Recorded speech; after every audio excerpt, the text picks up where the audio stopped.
Good morning and happy Spring Forward week. Hopefully you're waking up this Monday refreshed, even with losing an hour yesterday on Sunday. And today, since it's Monday, means it's time for some Motivational Monday. My name is Pastor Christopher here at Urbana UMC, and hopefully you can have some motivation after our time today.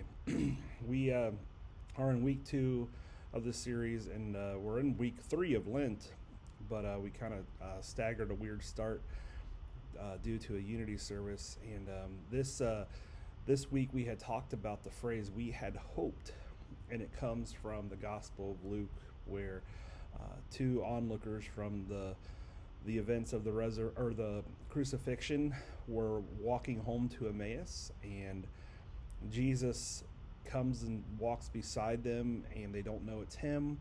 They didn't even know he was resurrected yet. They knew his body was gone, but they didn't know what happened.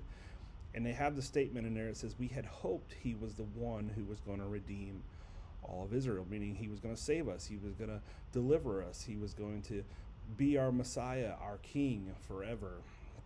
And all of their hope was left back in Jerusalem as they went back home towards Emmaus.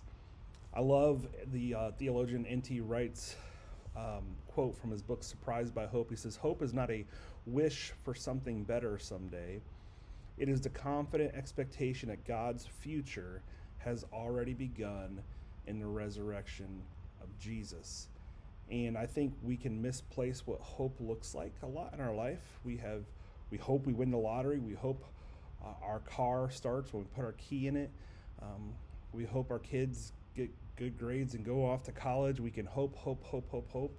We can also hope for things like we hope our loved ones get healed when they're sick, or we hope for a deliverance for those who are suffering. We hope for peace on earth, and we hope that the pain will end in this life.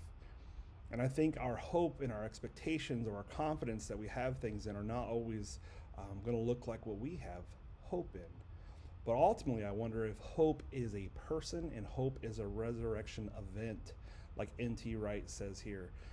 The hope is that God's future has already begun in the resurrection of Jesus, not wishing for something better someday. So I would ask you this week, as you go through it, that you would take inventory of what you hope for, and ultimately, is your hope in the resurrection of Jesus? Because those things we hope for may or may not happen. They may, and that'd be awesome. But if they don't, how disappointed are you going to be? And does that deter you or detour you from your relationship and ultimate hope with the resurrection of Jesus? And the other aspect of this is share that hope with someone this week. Share that you have hope in Jesus, regardless of your circumstances, regardless of a health diagnosis, or what your financial state is, or what your relationship challenges are. Share that hope that ultimately you cling to the cross and the empty tomb that Jesus rose from. That is our resurrection hope. So hopefully you have a great week, and we also pray that you would find that hope in Jesus also. See you next time.